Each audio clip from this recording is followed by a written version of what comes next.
What happens when a powerful millionaire, a man who has built his empire on discipline and control, meets a woman who refuses to bow to him? Nathaniel Harrington has everything: wealth, power, and a reputation as one of Denver's toughest CEOs. Yet, behind the tailored suits and steel gray eyes lies a man haunted by loneliness and past mistakes. Then comes Claire Dawson, a woman who carries no wealth, no status, but an unshakable courage to speak the truth, even when that truth could cost her everything. From the first clash in a corporate hallway, sparks fly. But are they sparks of attraction, or the beginning of a fire that could burn them both, as Claire fights to protect her dignity against cruel rumors, and Nate struggles to guard the company he built with his own hands? The two find themselves caught between boundaries of power and the temptations of the heart. Can love survive in a world where trust is currency, and every glance carries a price? Or will they both lose everything they never knew they needed? Stay with us as we dive into this unforgettable story. Don't forget to like, share, and subscribe so you won't miss the journey ahead. The morning began the way so many difficult days in Claire Dawson's life seemed to begin: unexpected chaos wrapped in ordinary mishaps. Her alarm clock had betrayed her. At least, that was the word she used as she rushed through her small Denver apartment, clutching a lukewarm cup of coffee that tasted more like burnt toast than anything resembling comfort. In truth, she had hit the snooze button too many times. But, in her defense, sleep had been her only refuge the night before, after a long evening of scanning job listings and calculating how long her dwindling savings could hold her afloat. Claire was 30 now. Not 22, not freshly out of college, not as forgiving with herself as she once had been. She carried herself with a quiet dignity, but inside, she felt the strain of life's disappointments. Denver was supposed to be her fresh start after a series of missteps in Chicago, where her last job had ended in a layoff. Yet, 6 months into her move, she was still searching for something steady, something that would prove she hadn't wasted all these years trying to climb a ladder that seemed built for others. Never for her. By the time she reached her aging Honda Civic parked outside, the clock had already stolen away the comfortable buffer she usually gave herself before interviews. The car sputtered to life reluctantly, the engine coughing as though mocking her desperation.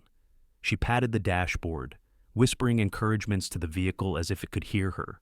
"Come on, buddy, don't quit on me now." Traffic on Colfax Avenue was merciless.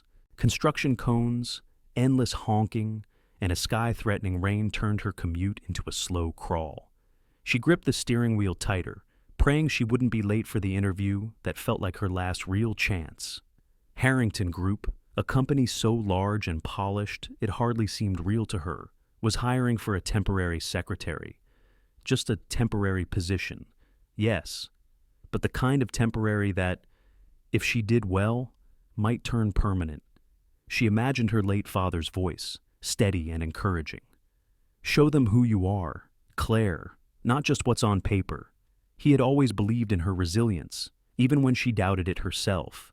That memory steadied her nerves for a moment, but only for a moment, because when she finally pulled into the gleaming underground parking garage of the Harrington building, she found every visitor space occupied. Panic rose in her chest. She circled once, twice, 3 times. Nothing. Her watch screamed at her 15 minutes until the interview. In desperation, Claire spotted an open space wide, perfectly lit, and clearly marked with bold white paint reserved. CEO? Her conscience screamed louder than her watch. "You can't park here?" But desperation drowned it out. She pulled in, shut off the engine, and sat still for a breath, her heart thundering. She couldn't just leave it like this. So, she reached into her purse, pulled out a notepad, and scribbled in her slanted handwriting, "Sorry about the spot. Desperate times. Desperate measures. I promise I'm not here to steal your kingdom, just borrowing a corner of it for an hour. A stranger who owes you. One." She hesitated, then added a quick doodle of a smiley face in the margin, as if that might soften the offense. Slipping the note under her windshield wiper, she grabbed her bag and hurried toward the elevators. The Harrington building rose 30 stories above the heart of downtown Denver, all steel and glass, reflecting the storm clouds gathering in the sky. Inside, it was even more intimidating: marble floors, walls lined with abstract art, and people in suits moving with the kind of confidence Claire felt she would never possess. She checked in with the receptionist, trying to smooth her windblown hair. Claire Dawson, here for the 9 o'clock interview. Her voice sounded steadier than she felt.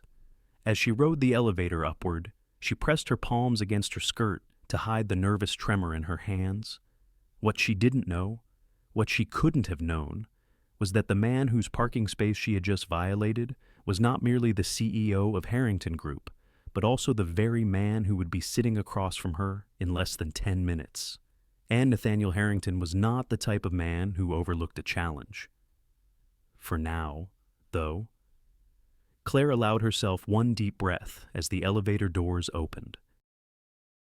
She didn't yet realize that her impulsive scribbled note would change the course of her life, that it would mark the beginning of a story, written not only in business meetings and office corridors, but in the unexpected collision of two souls, one weary and searching, the other guarded and powerful.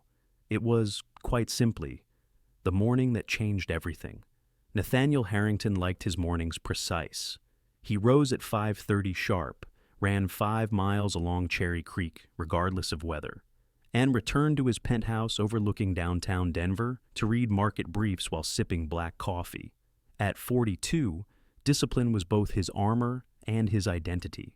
It had carried him from a modest childhood in Colorado Springs to the head of Harrington Group, one of the most respected financial and real estate firms in the state. He valued order, he demanded respect, and above all, he despised dishonesty. So, when his black Mercedes rolled smoothly into the underground garage that morning, and he found his space, his clearly marked, personally reserved space occupied by a dusty Honda Civic with mismatched hubcaps, the measured rhythm of his day cracked like glass underfoot. Nate sat in silence for a moment, his jaw tightening. Few people dared to cross him intentionally, and fewer still got away with it. He opened his door, footsteps echoing against concrete, and marched toward the offending vehicle.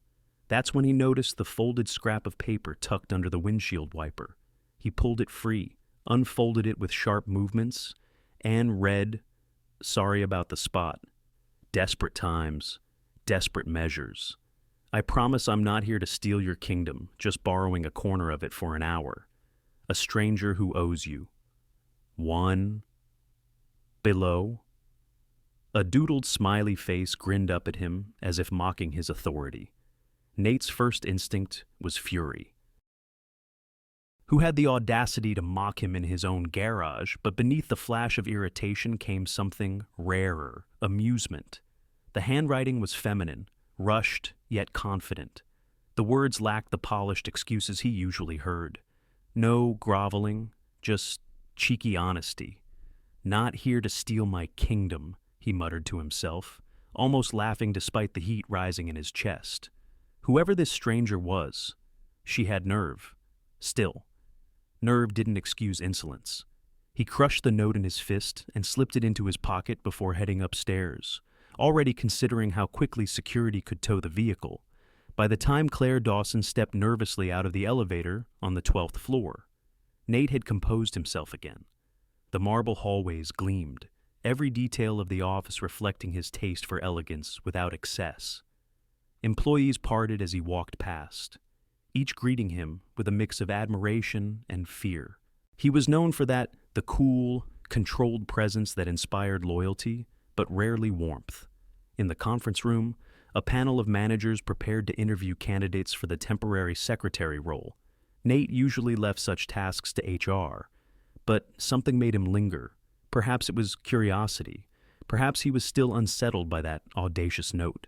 When Claire entered, her dark hair slightly windblown, her blouse tucked neatly, though not perfectly, Nate recognized her immediately. It was in her eyes, determined but cautious, and in the quick, almost imperceptible hesitation as she realized who was seated at the head of the table. She knew. She knew she had parked in his space, left her careless little letter, and now stood before the man she had unwittingly provoked. Ms. Dawson, the HR director, Janet Miller, began with a polite smile. "Please, have a seat." Claire lowered herself into the chair, spine straight, hands folded on her lap. She could feel Nate's gaze on her, sharp as a scalpel. Her heart hammered, but she forced herself to meet his eyes, even as every instinct begged her to look away. The interview began predictably enough questions about her background, her organizational skills, her familiarity with financial reports. Claire answered steadily, her voice calm, though her palms were damp. She had rehearsed for days, determined to prove she was more than her resume suggested.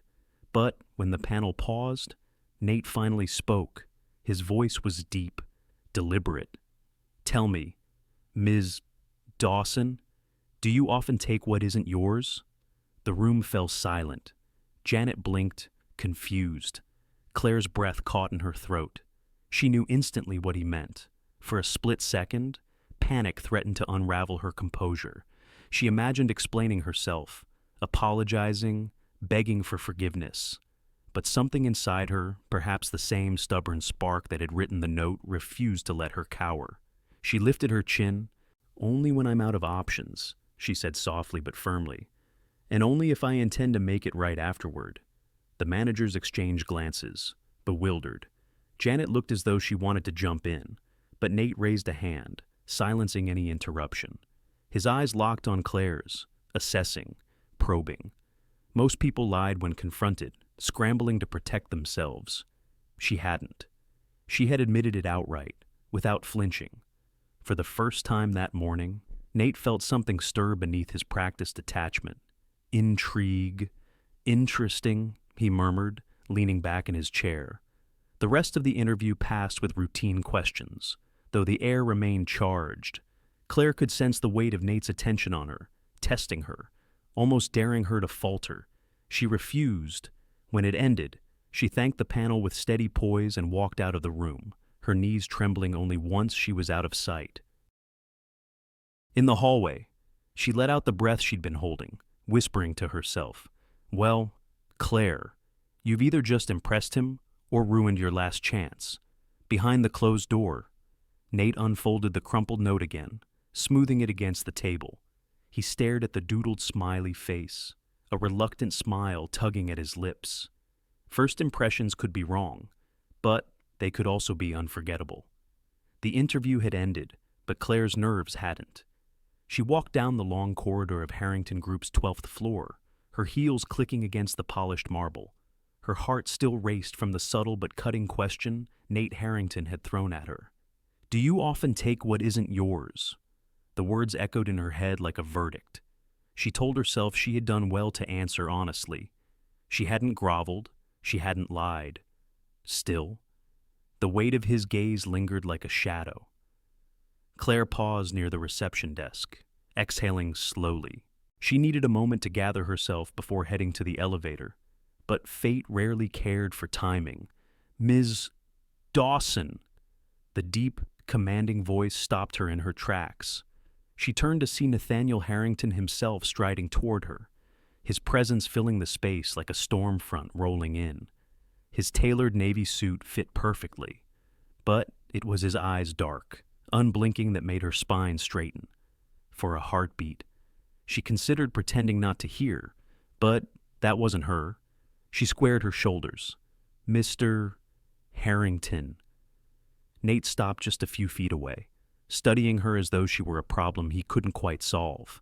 Employees at nearby desks kept their heads down, typing furiously, pretending not to eavesdrop. Everyone knew better than to watch their boss confront someone.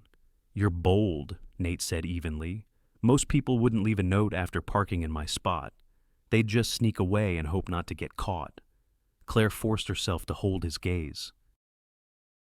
"I don't sneak. I was late. The lot was full, and your space was empty. It seemed practical." "Practical," Nate repeated, his tone edged with disbelief. "That spot is reserved for a reason. And yet, it was sitting empty," she countered calmly. Meanwhile, dozens of people were circling the garage, burning gas and patience. "You don't think that's wasteful?" His brows lifted, caught off guard. No one, No employee, no client spoke to him like that. People usually nodded, agreed, or scrambled to placate him. But this woman, she questioned him without a tremor in her voice. "You presume to lecture me on company policy," Nate asked, his voice low, deliberate. "I presume to point out what anyone with eyes can see," Claire replied. Her words weren't sharp, but they carried a quiet conviction that landed harder than defiance. A muscle twitched in Nate's jaw. He stepped closer, close enough that she caught the faint scent of cedar from his cologne. "You realize, Ms. Dawson, that mocking your employer before you're even hired is unwise?" Claire's heart hammered, but she refused to step back. "Maybe. But if an employer can't handle an honest perspective, maybe it's not the right place for me." The silence between them crackled. Claire braced herself, half expecting him to explode, to order security to escort her out. But instead, Nate did something unexpected. He laughed, just once, a short, incredulous sound, as if she had cracked some invisible mask he wore. "You're unlike anyone who's walked through these doors," he said finally. "And you're not what I expected either," she admitted before she could stop herself.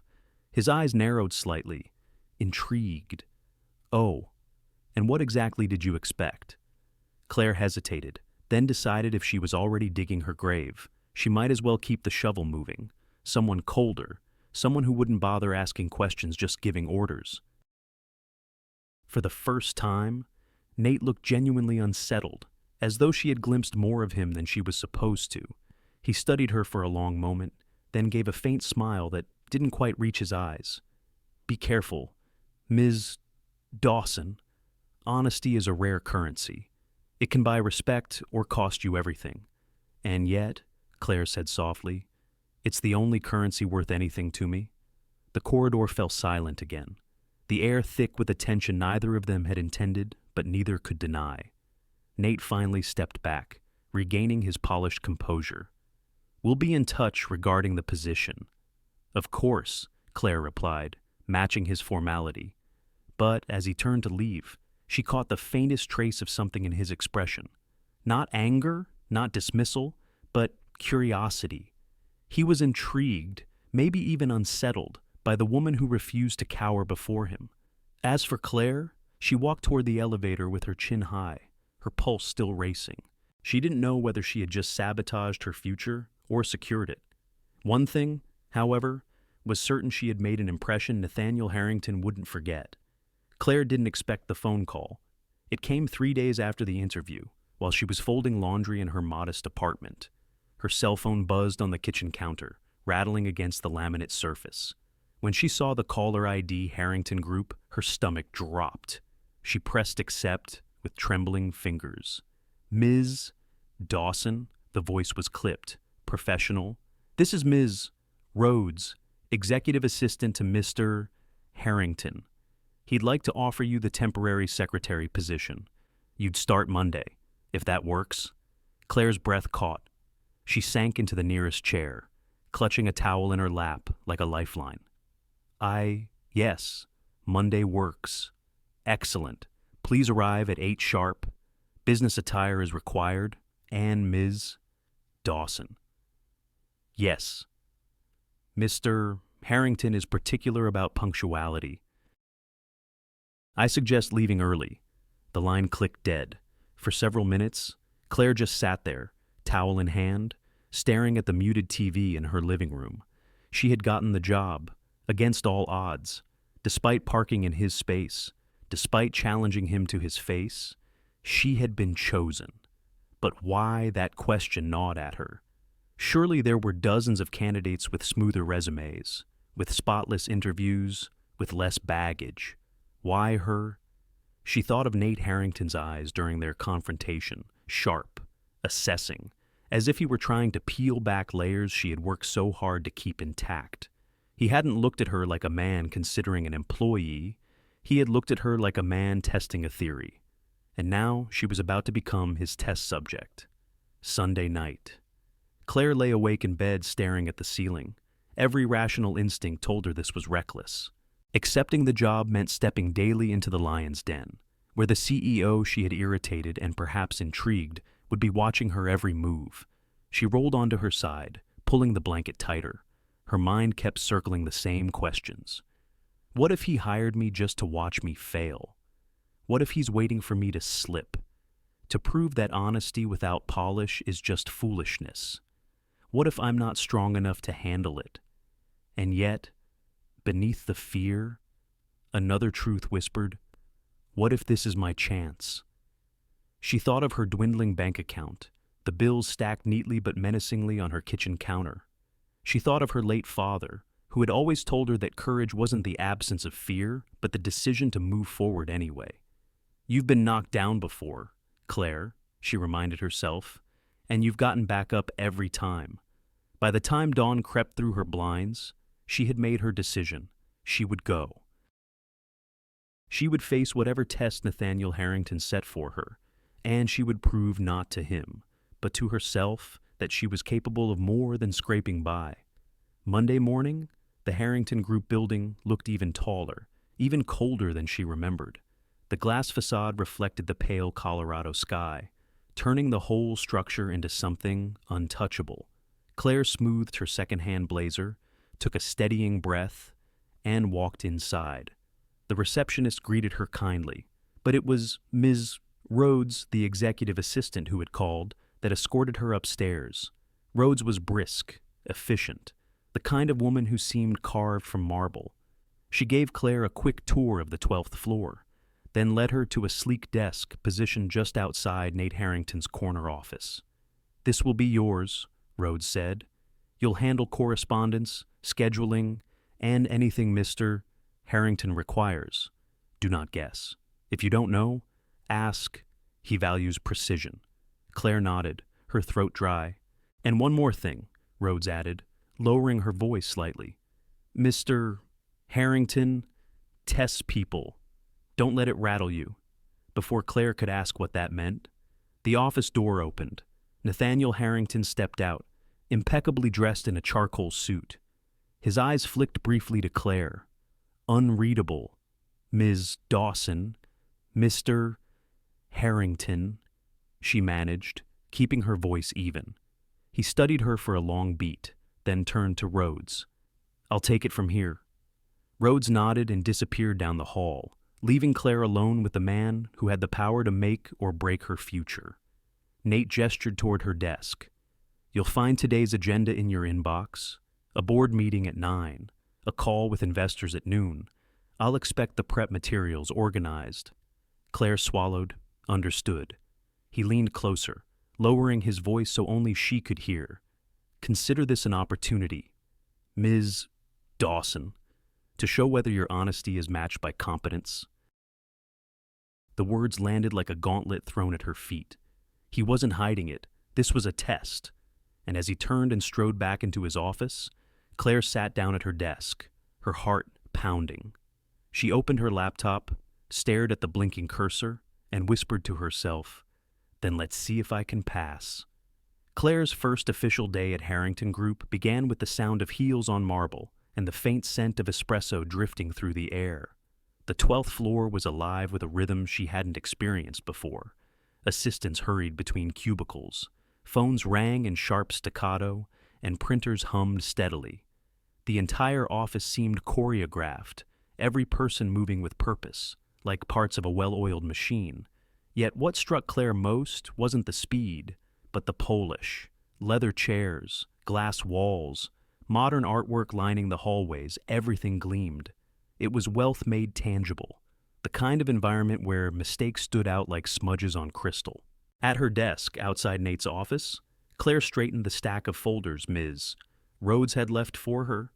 She forced her shoulders back, refusing to show nerves. Still, she felt the weight of curious eyes. New hires always drew attention, but Claire knew her presence carried extra intrigue.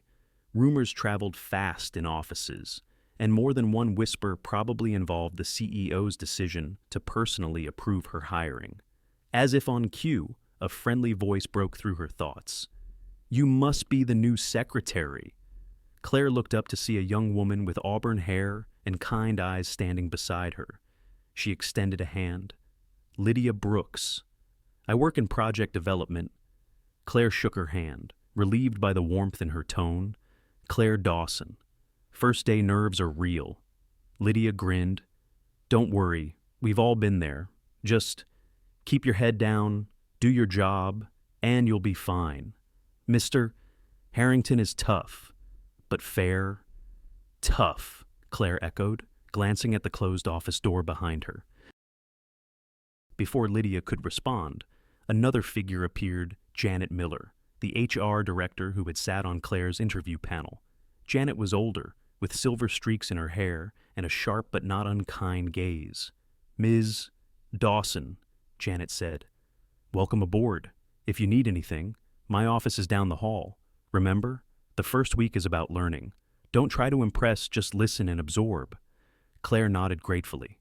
Thank you, Ms. Miller. Janet gave her a reassuring smile before moving on, leaving Claire with Lydia once more. You'll like Janet, Lydia whispered. She's one of the few who'll tell you the truth around here.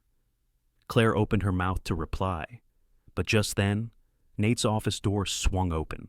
The atmosphere shifted instantly. Conversations hushed, footsteps slowed, and all attention seemed to recalibrate to the tall man stepping into the hallway. Nathaniel Harrington moved with the kind of composure that came from years of command. His dark suit was flawless, his expression unreadable, yet his eyes missed nothing. Ms. Dawson, he said, his tone clipped. My meeting folder. Claire's heart jumped, but she quickly slid the prepared binder across her desk. Here, Mr. Harrington. I've flagged the financial summary and updated the client notes. He paused just long enough to scan the tabs before giving a single nod. Efficient. With that, he strode down the hall toward the boardroom, leaving a faint ripple of awe in his wake. Claire exhaled slowly. Is it always like that? She asked Lydia. Every day, Lydia said, almost laughing. He walks in, and it's like the air tightens. Throughout the morning, Claire caught glimpses of Nate in action. She watched through the glass walls as he led meetings, his voice calm but unyielding. He demanded precision from his executives, cutting through vague answers with questions that left no room for evasion. Yet, unlike the tyrants she'd known in past jobs, Nate didn't belittle. When someone was wrong, he corrected firmly, then moved forward. He wasn't cruel. He was exacting. At noon, he returned from a conference call, loosening his tie slightly as he crossed the office. Claire looked up just as his gaze flicked to hers. For a fraction of a second, his expression softened not with warmth, but with something quieter. Weariness, perhaps. It was gone as quickly as it appeared, replaced by his usual controlled mask. He disappeared into his office, shutting the door behind him. Claire stared at the door for a long moment. For all his power, for all the reverence he commanded. There was something in that fleeting look that unsettled her. A man like Nathaniel Harrington seemed untouchable, unshakable, and yet, behind the sharp suits and hard lines, she sensed an undercurrent of loneliness. It was just a flicker, but Claire knew enough about people to recognize when someone carried weight they never spoke of. And maybe, just maybe, she thought, that was why he had chosen her. By the end of the day, Claire's nerves had steadied into focus. She had learned the phone system, sorted through an avalanche of emails, and shadowed roads to understand Nate's schedule. Exhausting, yes, but manageable. As she packed her bag, Lydia stopped by again. Survived day one. Barely, Claire said with a tired smile. You'll get used to it. And if you ever need to vent, my desk is down the hall. We all need allies here. Claire felt a rush of gratitude. Thank you, Lydia. I think I'll take you up on that. As she rode the elevator down that evening, she replayed the day's events in her mind, the luxury, the intensity, the sharp edge of Nate's expectations. It was like walking into a lion's den, just as Rhodes had warned. But lions weren't invincible. Even they had moments of weariness. And Claire, despite her exhaustion, couldn't shake the thought that behind Nate's commanding exterior was a man carrying more solitude than most people realized. She wasn't sure why that mattered to her, but it did. The office was different after hours. By 7 o'clock, most of the staff had gone home. The constant hum of phones silenced, the printers stopped, and the gleaming hallways echoed with an almost sacred stillness. From her desk outside Nate's office, Claire could hear the faint ticking of the clock on the wall and the occasional creak of the building settling into the night. She was still there, sifting through a stack of invoices, her eyes burning from staring at the screen all day. She could have gone home. She knew no one expected her to stay, but she had always believed in leaving things better than she found them.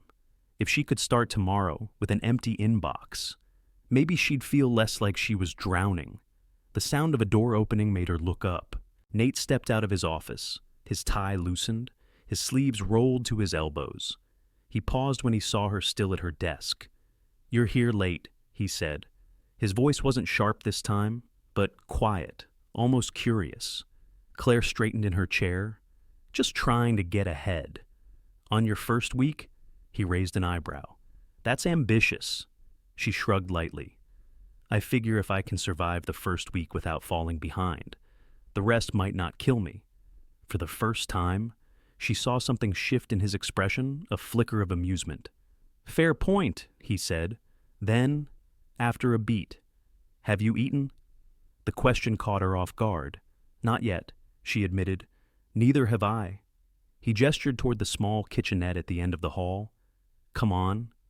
Claire hesitated, glancing at her pile of work, but curiosity tugged at her stronger than caution. She followed him down the quiet corridor, where the office's break area sat, unused and strangely intimate in the dim evening light. Nate opened the fridge, pulling out 2 bottles of sparkling water and a leftover sandwich wrapped in wax paper. "Not exactly fine dining," he said, handing 1 bottle to her. "I've had worse," she replied, accepting it with a small smile. They sat at the small round table tucked against the window, Denver's city lights twinkling beyond the glass like scattered diamonds. For a while, they ate in silence. Claire wasn't sure if she should speak first, but then Nate surprised her again. "Do you have family here?" he asked, his tone casual but not careless.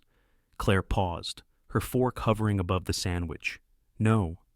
My parents passed a few years ago. It's just me now." Nate nodded slowly, his gaze drifting toward the skyline. "I'm sorry." "Thank you," she said softly. "What about you?" He hesitated, as though weighing how much to share. Finally, he leaned back in his chair. "I was married once, 10 years ago. It didn't last." The bluntness of it surprised her, but not as much as the shadow that crossed his face. "Divorce?" she asked gently. "Yes." His voice was steady, but there was an undercurrent of regret. "We wanted different lives. Or maybe we didn't know what we wanted at all. Either way, it ended." Claire studied him for a moment. Most men in his position would have skirted around such a personal subject, but Nate spoke plainly, without theatrics. There was a quiet dignity in his honesty, even in admitting failure. "That must have been hard," she said. He gave a humorless smile, "Harder than I care to admit."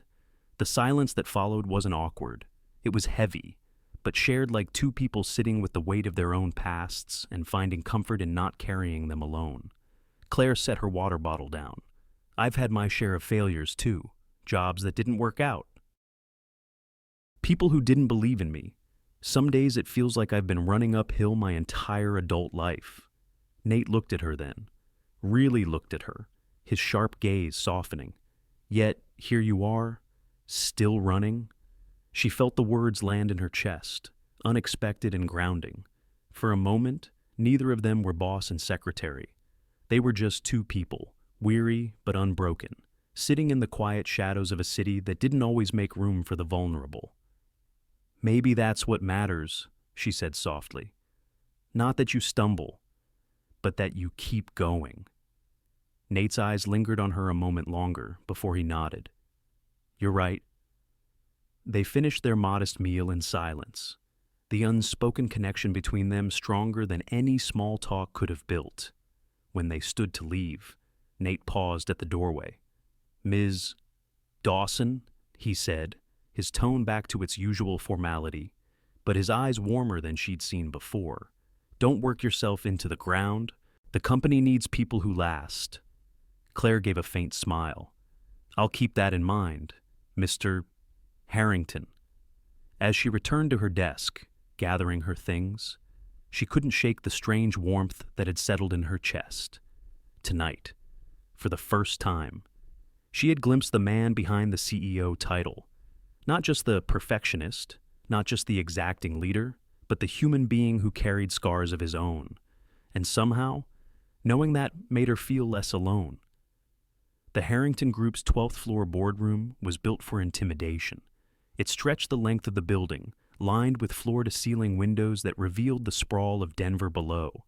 The conference table gleamed with polished mahogany, large enough to seat 20, and the leather chairs looked as though they'd been crafted for senators rather than businessmen. Claire had never stepped inside before. Standing there now, balancing a stack of binders in her arms, she felt like an imposter trespassing in a world that wasn't hers. Janet Miller had given her a quick rundown that morning. Big client meeting today. Harrington Group is competing for a redevelopment project downtown. Investors will be here in less than an hour. Claire nodded, jotting notes. She thought she'd be running errands, making copies, maybe setting up coffee. What she hadn't expected was Ms. Rhodes thrusting a flash drive into her hand and snapping, "Mr. Harrington wants these slides printed, tabbed, and distributed. 20 copies. You've got 10 minutes. 10 minutes." Claire nearly dropped the drive, but she swallowed her panic and hurried to the printer room. Her fingers flew across the machine's buttons, collating, binding, slipping dividers into place with speed she hadn't known she possessed. By the time she returned, heart hammering, she had 20 perfect binders ready. When she laid them out around the massive table, Nate himself entered the room. His gaze flicked to the binders, then to her. For a moment, something like approval flickered across his face before his expression returned to its usual cool control. "Stay nearby," he told her. "I may need you." Claire nodded, slipping into a quiet corner as executives and investors began to file in. The meeting started with introductions, followed by presentations from Nate's top team. Claire listened, trying to absorb the language market projections, zoning approvals, community outreach. It was a world both foreign and fascinating. Halfway through, however, disaster struck. The lead presenter, a vice president named Harlan, fumbled when asked about community engagement strategies. He stammered, flipping through his notes, clearly unprepared. The investors exchanged skeptical glances. Nate's jaw tightened. His reputation rested on competence, and watching his own man flounder threatened everything. Before she realized what she was doing, Claire stepped forward. Her voice was steady, though her heart pounded. "If I may," she said, all eyes swinging toward her. "In preparing the binders, I noticed the section on community outreach hadn't been updated, but I also know the City Council recently passed new guidelines requiring at least 2 public forums before approval. If Harrington Group commits to that now, it shows you're not just checking boxes, you're listening." The room stilled. Claire's words hung in the air. Nate turned to her, his expression unreadable, but he didn't stop her. One of the investors, an older man with sharp glasses, leaned forward. "That's exactly the kind of initiative we want to see. It proves you're thinking ahead." Murmurs of agreement spread around the table. The tension eased. Claire felt her knees tremble, but she forced herself to stand tall. She handed out a revised 1-page outline she had drafted on the spot. Scribbled notes, neatly organized. The meeting continued, the investors more engaged now, asking sharper questions but with renewed confidence in Harrington Group's proposal. By the time it ended, the tone had shifted entirely. The investors left satisfied, promising to follow up soon. When the door finally closed, Nate remained standing at the head of the table, his gaze fixed on Claire. "Resourceful," he said at last. The single word carried weight. Claire flushed, uncertain whether it was a compliment or a warning. I just didn't want the whole presentation to collapse. You didn't just save it, Nate said quietly. You turned it around. He stepped closer, his eyes searching hers. For a moment, the air between them thickened with something unspoken, something neither of them dared name. But then his expression hardened. He straightened his tie, the mask sliding back into place. Be careful, Ms. Dawson. You're here to do a job. Don't mistake initiative for overstepping. The words stung, though his tone wasn't cruel, more protective, as if guarding not just his reputation, but hers. Claire nodded, forcing composure. Understood, Mr. Harrington. Later, back at her desk. Lydia appeared, wide-eyed. What was that? You practically hijacked a board meeting? Claire groaned softly. I didn't mean to. I just couldn't watch it fall apart. Well, whatever you did, it worked. Half the floor is buzzing about you. Claire tried to smile, but her thoughts kept circling Nate's expression. The flicker of pride, the shadow of warning. He trusted her enough to let her speak, yet guarded himself the moment things grew personal. It was as if he had drawn an invisible line, this far, and no further. And though she told herself it was for the best, part of her couldn't ignore the spark that had ignited in that boardroom, the spark he seemed determined to contain.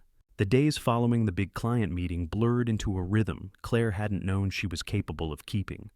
Early mornings, late nights, endless emails, endless details. Yet somewhere between the grind and exhaustion, she found herself adjusting, almost thriving. And then there were the moments with Nate, small, unexpected moments that crept in between schedules and spreadsheets, the kind that had nothing to do with job performance yet left her unsettled long after. One morning, she arrived early to find him already at his desk, jacket off, sleeves rolled, poring over architectural drafts with a concentration so sharp as it seemed to cut the air. Without looking up, he muttered, "Coffee." She hesitated. "For you, for both of us?" He finally glanced up, and the faintest curve of a smile touched his lips. They ended up standing side by side at the break room counter, waiting for the drip machine to finish its slow work. The silence wasn't awkward. It was strangely comfortable. And when his hand brushed hers as they reached for the sugar packets at the same time, the contact was brief but electric. Claire withdrew quickly, her cheeks warming. "Sorry." "Don't be," Nate said softly, though his eyes shifted away just as fast, as if reminding himself of something. The moments kept multiplying. A shared glance across the boardroom when a meeting turned absurd. A quick exchange of dry humor that made her laugh harder than she expected. The way his voice softened, almost imperceptibly, when he asked if she was keeping up with the pace. None of it was inappropriate. Not yet. But Claire felt the edges of something dangerous forming. Something unspoken and undeniable. At night, lying awake in her small apartment, she argued with herself. You came here for stability. Claire, you needed this job. You can't throw it away for a crush on your boss. But another voice whispered back, it isn't just a crush. He listens. He sees you. The thought terrified her more than it thrilled her. She had worked too hard to be seen as more than just a pretty face or a temporary hire. If anyone thought she was getting special treatment because of Nate, her credibility would shatter. And yet, she couldn't forget the fleeting moments when his guard slipped the weariness in his eyes late at night, the sincerity in his voice when he admitted his failures. Those glimpses felt like secrets she wasn't meant to hold, but couldn't let go of. Nate, for his part, was fighting his own battle. In the privacy of his office, he caught himself watching her more than he should. It was in the way she managed chaos with grace, the way she spoke with conviction, even when uncertain, the way she refused to flatter him when others tripped over themselves to do so. He had told himself years ago that he would never again let personal entanglements bleed into his professional world. His divorce had been painful not just because of the marriage itself, but because of the way it had rattled his reputation. Shareholders, board members, even the press had feasted on the story of Nathaniel Harrington's personal weakness. He would not risk that again. But Claire tested that resolve. Every day, when she had spoken up in the boardroom, he'd felt a surge of pride he hadn't wanted to feel. When she smiled, unguarded and genuine, it chipped away at the fortress he'd built around himself.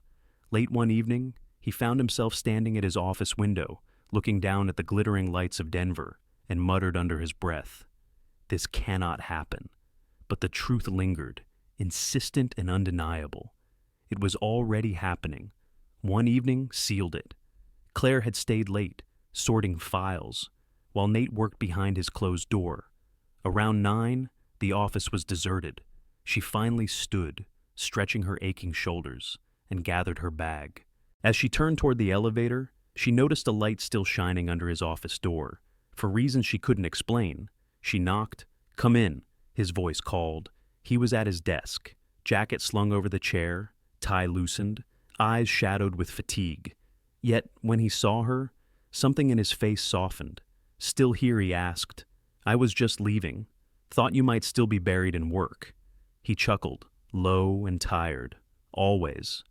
There was a silence, the kind thick enough to carry meaning without words. "You should go home, Mr. Harrington," she said gently.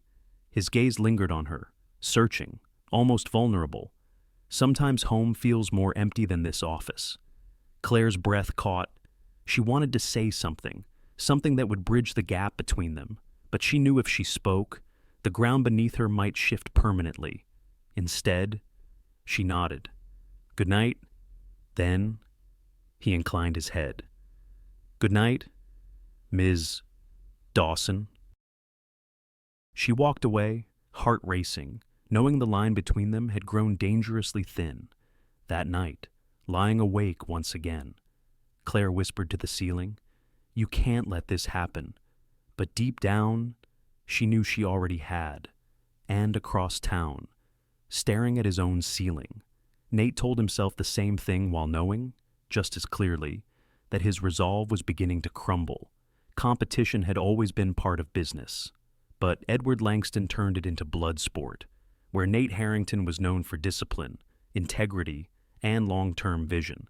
Edward was infamous for charm laced with poison. The two men had clashed for years, circling the same deals, the same properties, the same investors. In public, they exchanged polite handshakes.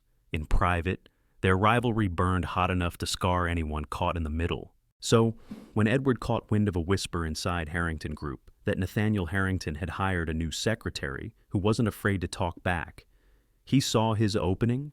At first, the rumors started small. A careless comment at a networking dinner, a sly smirk at a press luncheon. Funny, isn't it? Harrington's new secretary seems awfully confident for a temporary hire. Must be more than just filing paperwork for her to climb so quickly. The poison spread the way gossip always does, quiet at first, then unstoppable. Within a week, whispers echoed through office hallways. By the second week, clients were asking pointed questions. And by the third, Claire could no longer ignore the stares. It hit her hardest on a Tuesday afternoon. She was carrying a stack of reports to the copy room when two employees from marketing didn't notice her approach. Of course she got into the board meeting, one said. "You think anyone else could waltz in like that? She's obviously his favorite." "Favorite? Sure," the other replied, snickering, "but not for her paperwork skills." Claire froze, the words lodging in her chest like glass splinters. She turned sharply, dropping the reports onto the counter before they saw her expression. That night, she sat in her small apartment, staring at her reflection in the darkened window. Her chest ached with shame she hadn't earned. She had worked hard every late night, every frantic binder, every careful word, but the rumors twisted it all into something ugly. Is this what they all think, she wondered? That I'm here because of him, not because of me? The thought hollowed her. Nate heard the whispers too. He noticed the sidelong glances when he walked with Claire down the hallway. He caught the subtle shifts in conversation when she entered a room. And when word reached him that Edward Langston himself had joked at a business dinner that Harrington's latest conquest came with a desk and a stapler, Nate's fury nearly boiled over. He wanted to storm into Edward's office, to demand a public retraction, to threaten legal action if necessary. He wanted to stand in front of his entire staff and declare, with unshakable certainty, that Claire Dawson was there because she had earned it. But he couldn't. Not without feeding the fire. Any public defense of Claire would only confirm suspicion. It would make the gossip headline-worthy. The board would question his judgment. Investors would hesitate. The very company he'd spent decades building could be damaged not by truth, but by perception.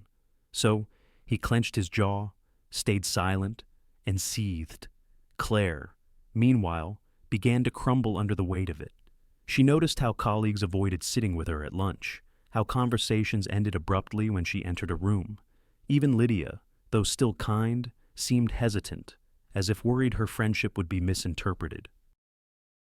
One morning, after overhearing yet another hushed remark, Claire walked into the restroom, locked the stall door, and pressed her forehead against the cool metal. You wanted this job, Claire. You wanted to prove yourself.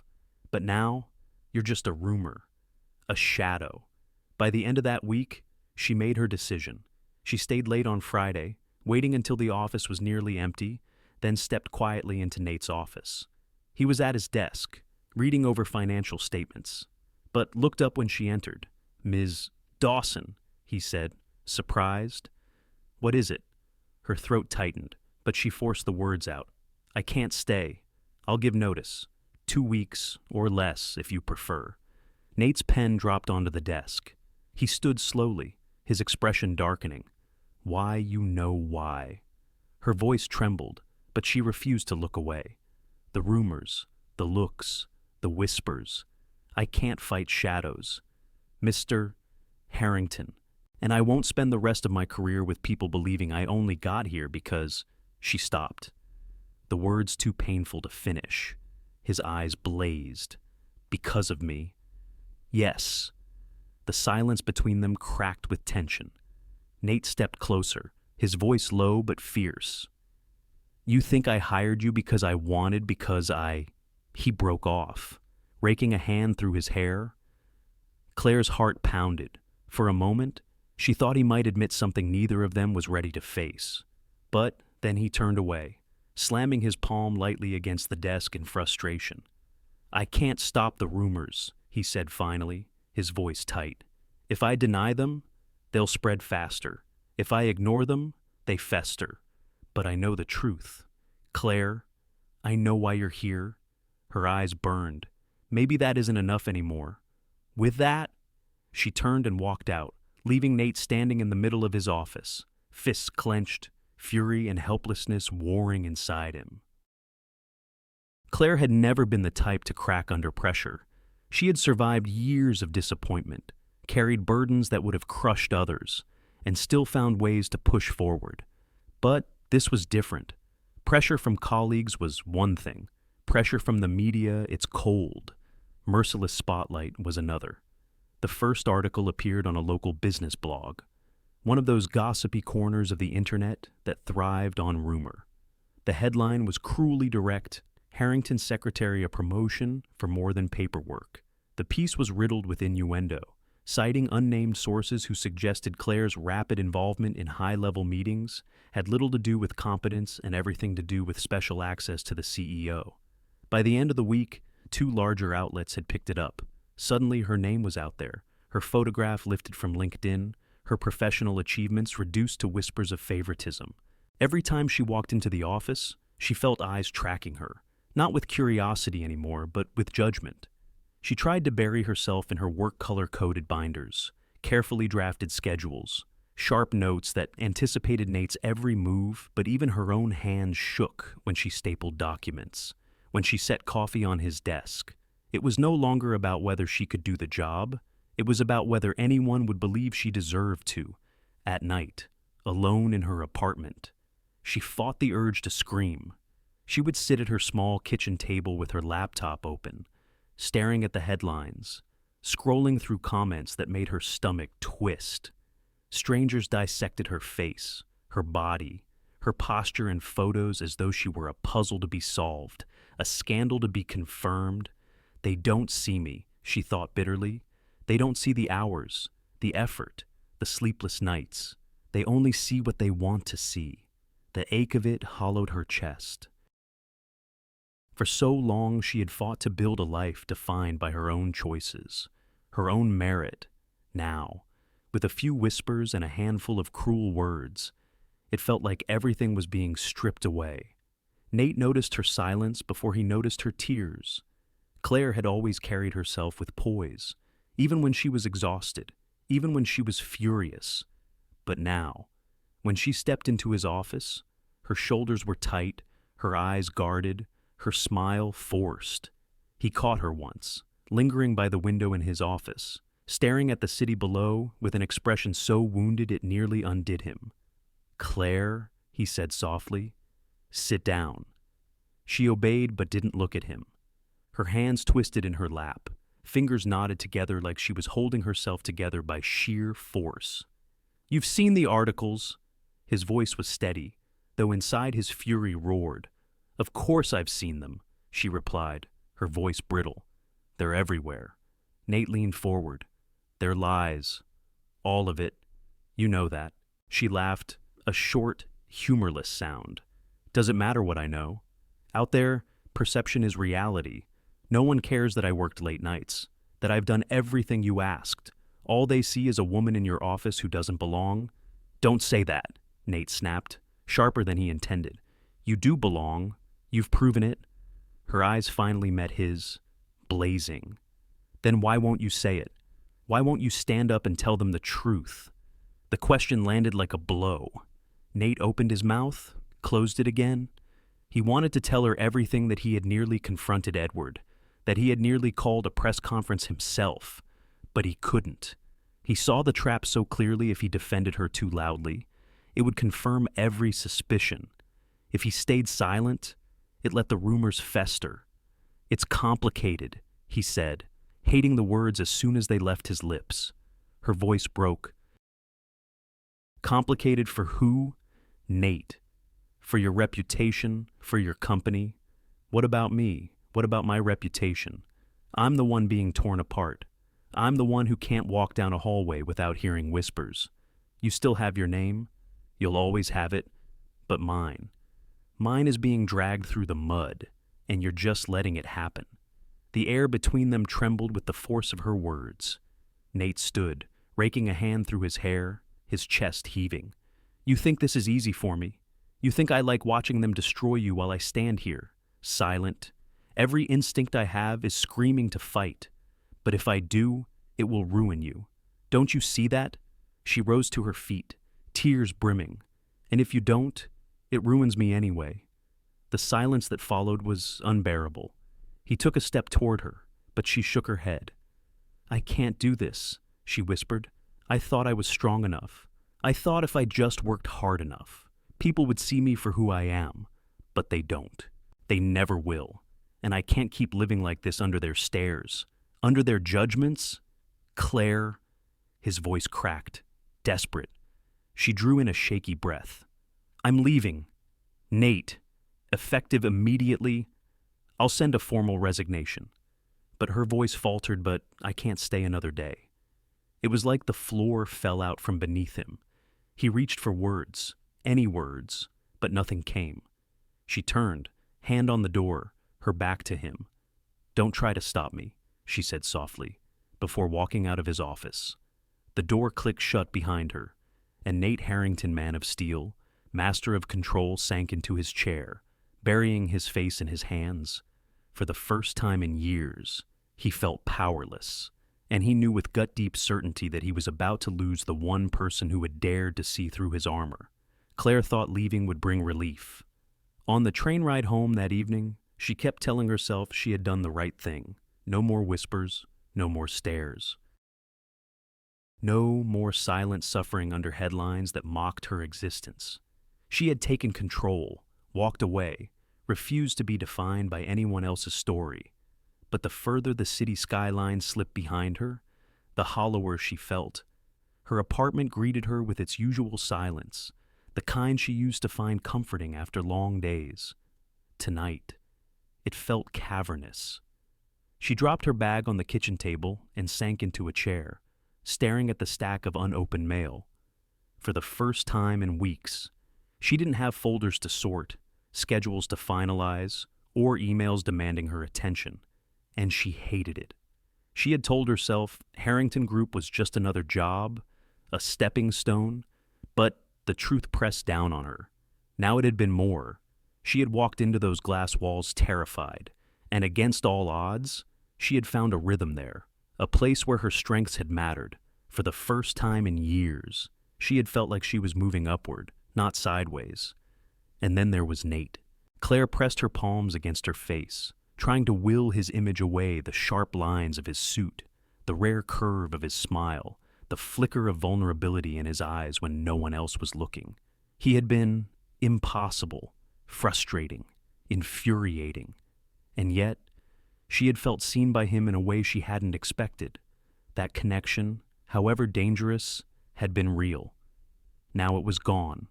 She turned off her phone, unable to face the world, unable to face herself. Over the next 2 weeks, Claire tried to piece together a life without Harrington Group. She sent resumes to temp agencies, browsed job postings, went on 2 interviews for administrative roles that paid half of what she'd been making. She told herself she could make do. She had always made do. But every time she sat in a waiting room with fluorescent lights buzzing overhead, every time she filled out another bland application, she thought of the 12th floor, of the adrenaline that surged when she saved a meeting, of the quiet dignity when Janet Miller stopped by to offer encouragement, of Lydia's laughter over whispered jokes, of Nate's voice, steady and commanding, filling the boardroom with certainty. No office, no matter how stable, could compare. At night, lying awake, she whispered to herself, "You were foolish to think you belonged there, foolish to think you mattered to him," and yet her heart betrayed her. It whispered back, "But you did." Across the city, Nate was unraveling in his own way. He kept his composure in public, of course. At board meetings, he was as sharp as ever, dissecting numbers and cutting through vague answers. Investors never saw the fracture lines forming underneath. Employees still felt the weight of his presence when he strode through the halls. But in private, his office felt colder. The desk outside his door sat empty now, save for a rotating assistant Rhodes had reassigned. Files came late. Emails were unanswered. The rhythm Claire had built around him had collapsed. He hadn't realized how seamlessly she had woven herself into his work, how she had anticipated needs before he spoke, how she had steadied the chaos. Without her, everything felt disjointed, and that was only the professional void. The personal one cut deeper. At night, Nate found himself standing by the window of his penthouse, staring at the lights of Denver, the city stretching endlessly and yet feeling unbearably empty. He thought of the night they shared a sandwich in the break room, of the way her eyes softened when she spoke of her parents, of her quiet courage when she stood in front of investors with nothing but conviction and saved him from embarrassment. She had seen him, not the CEO, not the millionaire, but the man, and she had refused to flinch. He realized now how rare that was, how dangerous, and how much he missed it. One evening, after a long day of back-to-back meetings, Nate poured himself a glass of scotch and sat alone in his silent living room. The city glowed outside, but he felt no connection to it. He thought of calling her, of finding her, of saying the words he hadn't been able to say when she stood in his office with tears in her eyes. Don't leave, but he hadn't. He had let her walk away, because he told himself it was safer for her, for the company, for him. Now he wasn't so sure. His mind replayed her final words, "I can't stay another day." What haunted him most wasn't that she left. It was the way she said it, with resignation more than anger, as if she had stopped believing in anything at all. For a man who prided himself on control, on discipline, on never letting personal weakness interfere with business, this loss felt different. It wasn't just about efficiency. It wasn't even just about loyalty. It was about her. And for the first time in years, Nate Harrington admitted something to himself he hadn't dared before he needed someone. Not for their work, not for their obedience, but for their truth. And Claire Dawson had been nothing if not true. The storm hit without warning. For months. Harrington Group had been positioning itself for a major redevelopment deal on the east side of Denver. The project, a sprawling complex of apartments, retail spaces, and green parks, was supposed to be a crown jewel for Nate's company, a model of modern design and economic promise. Investors were lined up. Blueprints had been polished to perfection. Contracts were within reach. But then the community fought back. At first, it was a few voices local residents concerned about rising rents, about losing the character of their neighborhood. But within weeks, those voices had grown into a chorus. A grassroots group had formed, staging protests outside City Hall, flooding social media with accusations that Harrington Group cared more about profit than people. By the time the Denver Post ran a front-page story with the headline, "Harrington Project Growth or Greed," the deal teetered on the edge of collapse. Inside the 12th floor boardroom, the air was suffocating. Executives argued across the long mahogany table, their words sharp, their nerves fraying. "We need to push harder on the PR campaign." One insisted, "PR won't fix this." Another shot back, "They don't trust us." Nate sat at the head of the table, silent, listening, his jaw tight. His team was scrambling, throwing solutions like sandbags against a rising flood. But every idea felt hollow, performative. None of them reached the heart of the problem. People didn't believe Harrington Group cared. Finally, he raised a hand, cutting through the noise. Enough. The room fell silent. His voice was calm, but his eyes were dark. "We don't have a PR problem. We have a trust problem, and none of you have given me a single way to earn it back." No one spoke. Even Harlan, usually so quick to fill silence, stared at the table. Nate leaned back, fingers steepled. For the first time in years, doubt flickered inside him. He could outmaneuver investors, negotiate contracts, bend numbers to his will, but he could not manufacture sincerity.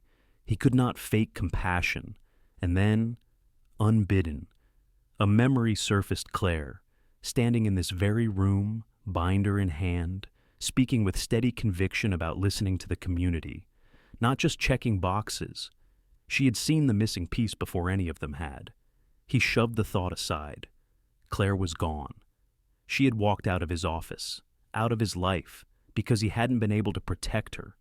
She had no reason to come back. But as the meeting dragged on, as ideas faltered and tempers rose, her image kept returning. Her voice clear and firm. "If Harrington Group commits to listening, it shows you're not just checking boxes, you're listening." By the time the meeting ended in frustrated silence, Nate knew the truth he had been avoiding. No one else could do this. Not Rhodes, not Harlan, not the board. They could draft statements, host press conferences, parade numbers. But only Claire had the empathy, the authenticity, the human touch to bridge the gap between Harrington Group and the community. She had always carried something his team lacked: an instinct for people, a refusal to hide behind jargon or spin, and he had let her go. That evening, Nate stood by the window of his office, the city lights flickering like restless stars. His reflection stared back at him, stern and tired. For once, the polished CEO mask cracked, and he allowed himself to admit what he had been circling for weeks. He needed her, not just her competence, not just her loyalty. He needed her truth. He thought of the pain in her eyes when she left, the way she had whispered, "Don't try to stop me." And yet, here he was, knowing he had no choice but to go after her.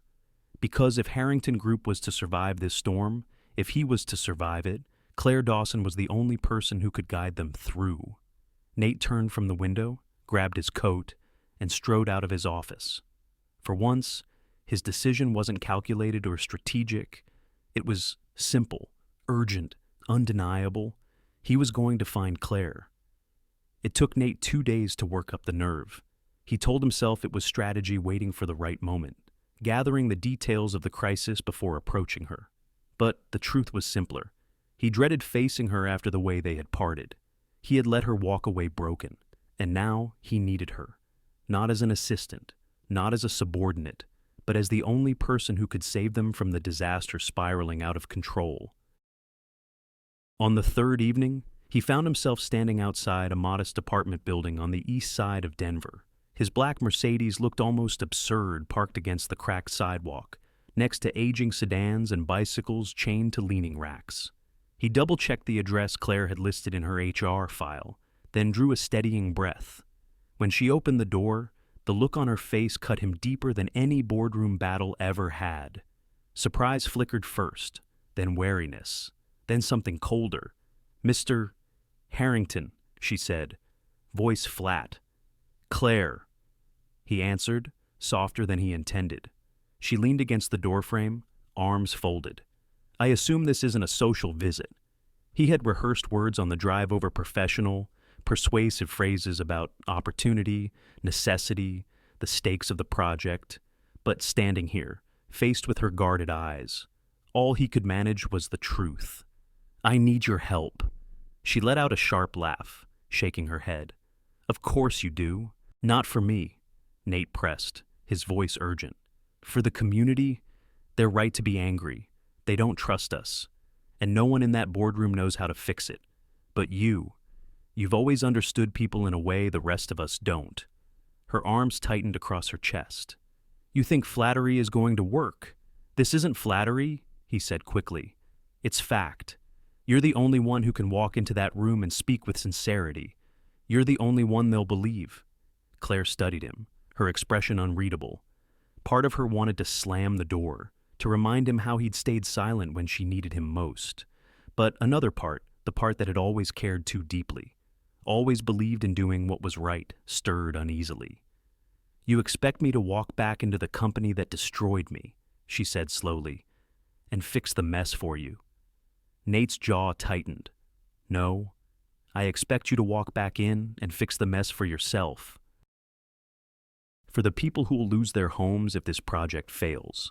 For the families who deserve better than what Langston will build if he takes over." Her heart lurched at the name. Of course Edward was circling like a vulture, waiting for Harrington Group to fall so he could scoop up the project. She pictured him plastering on his empty charm, promising the community the world while planning to gut them for profit. "Claire," Nate continued, his voice quieter now, almost raw. "I can fight him in the boardroom, but I can't fight the people out there, not without you." Silence stretched between them. She looked away, out at the streetlight flickering on the corner, wrestling with the weight of his words. Walking away from Harrington Group had been agony, but at least it gave her peace. Returning would mean stepping back into the storm, risking her heart and her dignity all over again. But then she thought of the residents she had read about in the papers, families afraid of being pushed out, seniors worried about rent hikes, shopkeepers fearing their businesses would vanish. If she stayed silent now, wasn't she just as guilty as those who ignored them? Finally, she met his eyes. "I'll do it, but not for you. Not for your company, for the community and for myself. I want people to know I'm more than a rumor." Relief washed over Nate's face, though he masked it quickly. He nodded once, solemn. "That's all I ask." She grabbed her coat and bag, locking the door behind her. As they walked toward his car, the air between them pulsed with unspoken tension. They weren't friends, not yet. They weren't lovers, not anymore. They were uneasy allies, bound together by crisis and unfinished words. In the car, the silence pressed down. Claire stared out the window as the city blurred past, her mind already racing with strategies, with how to approach the community meetings she knew would come. Nate gripped the wheel, stealing glances at her profile in the dim light, struck by the same quiet strength that had unsettled him from the very beginning. Finally, she broke the silence. "If I come back, I set the terms. No late-night whispers, no blurred lines. I'm there to do a job, nothing more." His hands tightened on the wheel, understood. But in the flicker of his eyes, she saw something he couldn't hide, an ache that told her it wasn't that simple. Not for him. And, if she was honest, not for her either. Still, she forced herself to turn back to the window. For now. It was enough. They would face the storm together. The boardroom had never felt so heavy. The long mahogany table gleamed under the overhead lights, but the air around it buzzed with tension. Representatives from the East Denver neighborhood filled the seats usually reserved for investors, shop owners, teachers, parents, retirees with lined faces and watchful eyes. Behind them, a handful of reporters lingered, ready to capture every word, every gesture. At the head of the table sat Nathaniel Harrington, his posture perfect, his expression unreadable. To his right, executives fidgeted with pens and papers, visibly nervous. And then there was Claire. She had taken the seat opposite the community leaders, a deliberate choice. She didn't want to sit beside the executives. She wanted to face the people who mattered. As the meeting began, the tension crackled. A middle-aged shopkeeper named Mr. Ramirez spoke first, his voice edged with frustration. "We've seen this before. Developers come in with promises, and all we get are rent hikes and chain stores that push us out. Why should Harrington Group be any different?" A retired teacher chimed in, shaking her head. "You say you're building parks, but who are they really for? Families like mine won't be able to afford to stay once this project moves forward." Their voices rose, one after another, each question sharper than the last. The executives shifted uncomfortably, ready with rehearsed lines about economic growth and long-term opportunity.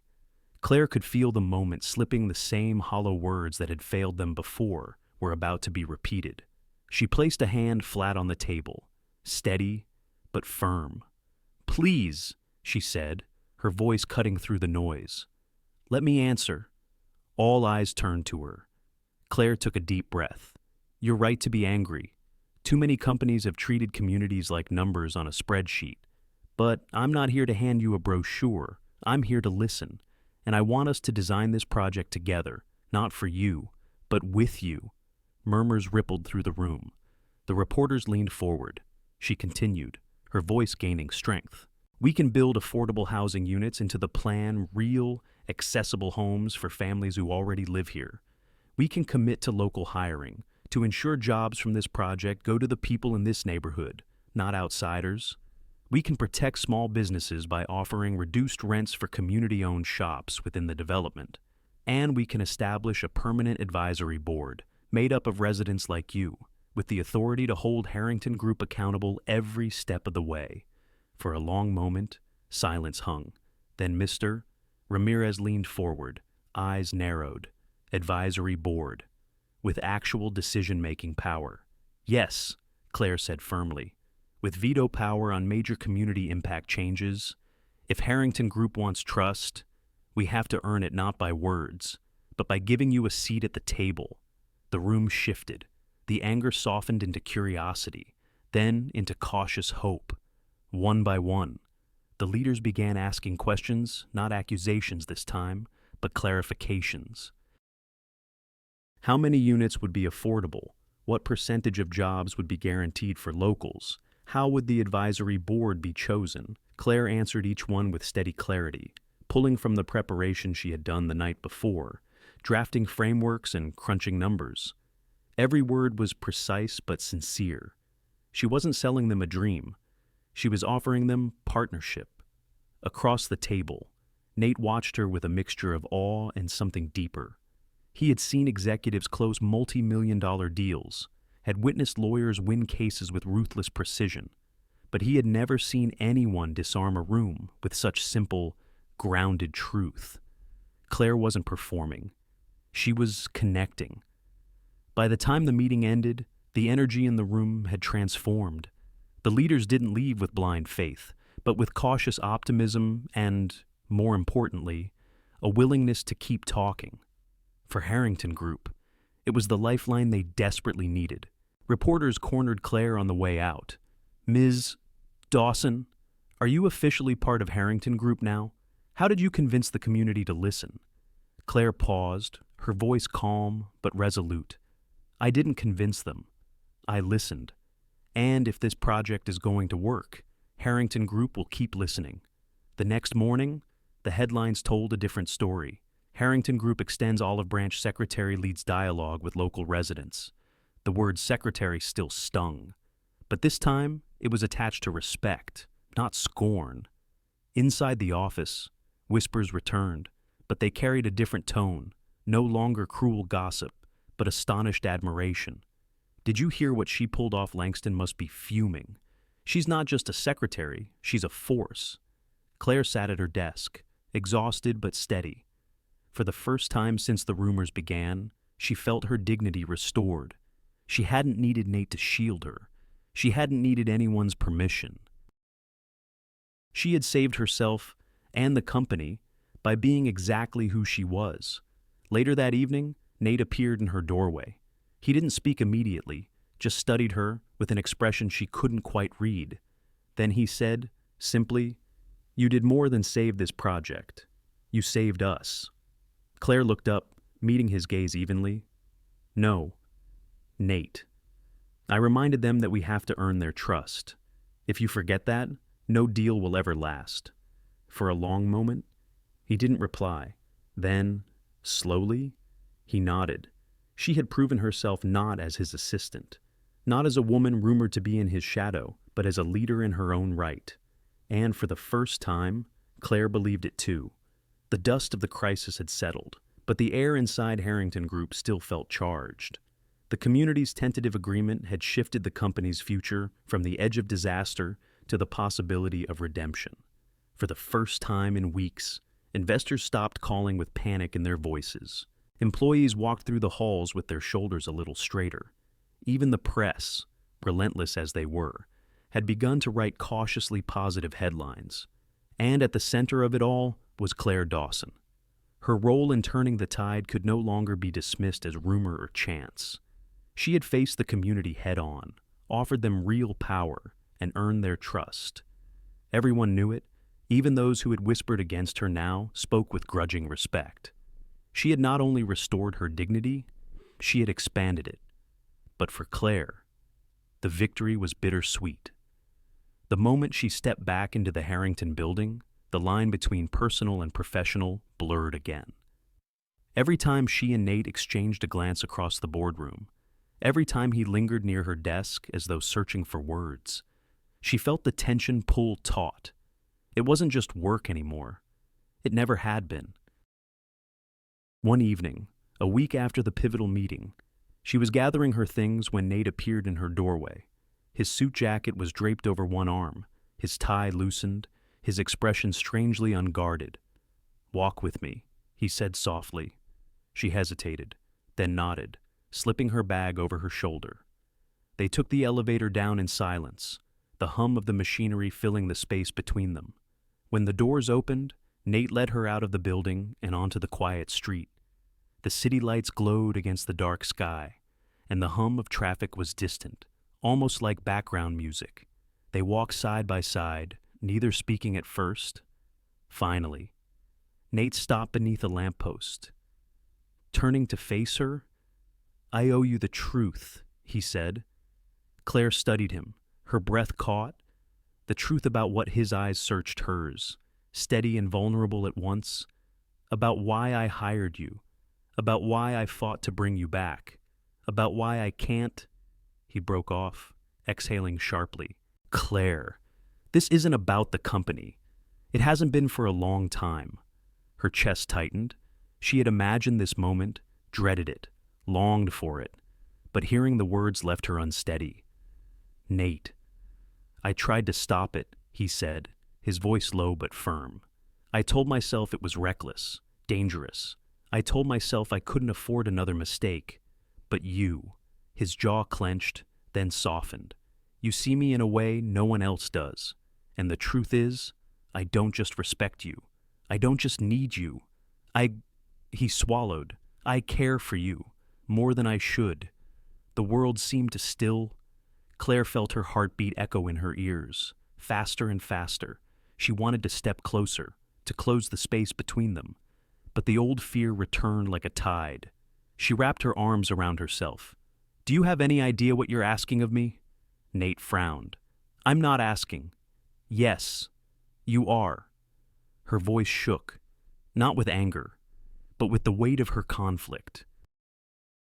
You're asking me to risk everything I've worked for, my name, my career, my future. Do you know what it cost me to come back here after the rumors? To stand in front of people who thought I was just your secretary? His face tightened with pain. I know, and I hate that I let it happen. If I could take it back. But you can't, she said quickly, her voice breaking. And if I choose this, if I choose you, then I have to be certain it doesn't erase me. I have to know that I'm not giving up who I am. The silence between them ached. Nate's hands clenched at his sides. I don't want you to give up anything, Claire. I don't want you in my shadow. I want you beside me.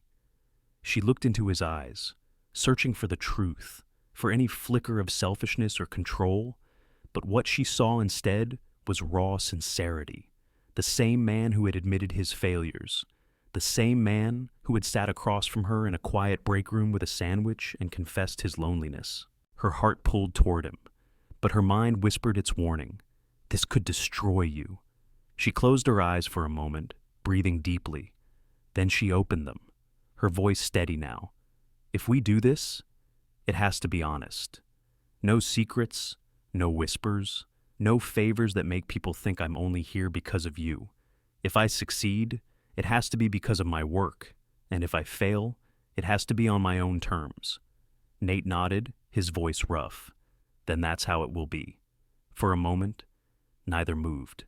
Then, slowly, Claire let her arms fall to her sides. She stepped closer, the distance between them dissolving under the lamplight. His hand reached for hers, tentative, almost asking permission. She didn't pull away. The touch was simple, but it carried the weight of everything unspoken, the battles they had fought, the trust they had broken, the choice they were finally making. Claire felt a strange calm wash over her. The risk was still there, but so was the possibility. For the first time, she believed that love and ambition didn't have to cancel each other out. With honesty, with respect, they could exist side by side. And as she stood there beneath the Denver night sky, her hand in Nate's, she knew she was ready to try. The Denver skyline shimmered under the autumn dusk, lights reflecting against the glass towers like a city reborn. Inside the grand ballroom of the Civic Center, the air hummed with anticipation. Leaders of business, civic organizations, and community groups filled the tables, all gathered for the annual Community Partnership Awards. Claire Dawson sat near the front, her hands resting calmly in her lap. Or, at least she hoped they looked calm. Her heart was beating as though it wanted to leap free. On her left sat Lydia Brooks, beaming like a proud sister. On her right, Nathaniel Harrington. Nate, his presence steady, reassuring. The past months had been a blur of work, risk, and change. The project that once threatened to destroy Harrington Group had instead become its most celebrated achievement.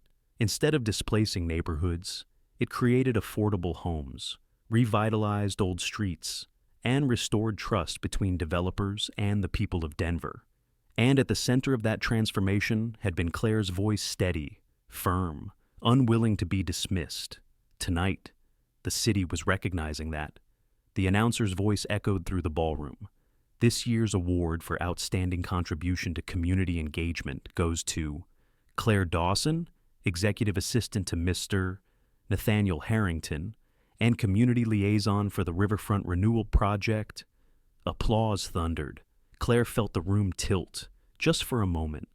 She rose, smoothed the emerald dress she had borrowed from Lydia, and walked toward the stage. Every step felt heavier than the last, but also more certain. The host handed her the glass award. It gleamed under the lights, heavy in her hands. She looked out across the crowd, faces she once feared, faces that had doubted her, faces that now waited for her words. Claire cleared her throat, her voice carrying steady and true. When I walked into Harrington Group, I wasn't sure I belonged. I was a secretary, a woman from a modest background, facing a world of power and money that didn't seem built for people like me. And when I spoke up, when I dared to say something wasn't right, I thought I had ruined my future. The room was utterly silent, hanging on her every word. But I learned something important. Speaking the truth doesn't ruin your future, it shapes it. Standing up, even when your knees shake, even when the room doubts you, that is how change begins. And sometimes, if you're very fortunate, the very thing that was supposed to end your journey becomes the bridge to something better. Her eyes flicked briefly to Nate. He sat utterly still, but his gaze was locked on her. Pride unmistakable. "This award isn't just mine," she continued. "It belongs to the people who demanded their voices be heard, to the colleagues who believed in collaboration, and to every woman who's ever been told to sit quietly when she knew she had something worth saying. This is proof that integrity matters, and that compassion belongs in boardrooms as much as spreadsheets do." Applause rose again, this time mixed with a few standing ovations. Claire felt her throat tighten, but she smiled through it, bowed her head, and stepped down from the stage. Back at the table, Nate rose to greet her. He didn't speak at first. He simply placed a hand over hers, grounding her, reminding her that she was no longer standing alone. The rest of the evening blurred by photographs, handshakes, congratulations from people who once wouldn't meet her eyes. Lydia teased her about becoming a celebrity. Janet Miller, the HR director who had once introduced her with caution, now spoke of her as a role model for young professionals. But for Claire, the most important moment came when the lights dimmed, the speeches ended, and the ballroom began to empty. Nate leaned close, his voice low, meant only for her. "You were extraordinary," he said. She smiled faintly. "I only told the truth, and that's what makes you extraordinary." They left together, slipping through the side doors into the cool night. The city air smelled of leaves and faint wood smoke. A string of fairy lights wrapped the nearby pedestrian bridge, casting a gentle glow over the path. Without speaking, Nate offered his hand. Claire hesitated for a heartbeat. Old fears, old boundaries whispering one last warning. But then she remembered her own words standing up. "Doesn't ruin your future. It shapes it." She slid her hand into his. His grip was firm, warm, certain. They walked onto the bridge, footsteps echoing softly against the wooden planks. The lights above them swayed gently in the breeze, as though blessing the crossing. Claire glanced at him, her voice barely above a whisper. "Do you ever wonder if this us was inevitable?" Nate's smile was quiet, contemplative. "No, nothing is inevitable. You chose to challenge me that first day. You chose to stay when it would have been easier to run. And tonight, you chose to stand in front of the city and speak with courage. Every step has been a choice, and every one of your choices has made me a better man." Her throat tightened, but she didn't look away. "Then let this be another choice," she said softly. "To cross this bridge, together." Nate squeezed her hand, eyes glinting with something fierce and tender. "Together." They reached the middle of the bridge and paused. The city spread out around them, alive with promise. For the first time, Claire felt no fear about the future. No doubt about her worth, no hesitation about what came next. She had dared to speak, dared to stand, dared to love, and in doing so, she had found not only her career, but her calling and, against all odds, a partner who saw her for exactly who she was. As they walked on, hand in hand, the bridge beneath them seemed more than wood and light. It was a symbol of everything they had built and everything they still could. And for Claire Dawson, that was enough. At its heart, this story is not only about power, success, or even romance, it is about courage. Claire's journey reminds us that dignity is not something others can give or take away. It is something we claim for ourselves when we dare to speak the truth, even in the face of judgment. Nate's transformation shows us that strength is not measured only in control, but in the willingness to be vulnerable and to listen. For those of us who have lived long enough to know loss, betrayal, or the sting of being underestimated, this story carries a simple yet powerful reminder. It is never too late to stand tall, to demand respect, and to open our hearts again. Love and purpose are not reserved for the young. They belong to anyone brave enough to reach for them. So, When the world tells you to stay quiet, to stay small, remember Claire. Remember that even the softest voice, when honest, can change lives. And remember that choosing love and integrity does not mean giving up yourself. It means stepping fully into who you are meant to be. Thank you, dear friends, for staying with us through this heartfelt story. We hope it touched your spirit and reminded you of the courage it takes to stand tall in life and love. If this story moved you, please take a moment to like, share, and subscribe to Shining Stories. Your support helps us bring more inspiring tales to light, stories that speak to the heart and remind us of the strength within us all. Until next time, keep shining, keep believing, and never stop writing your own story.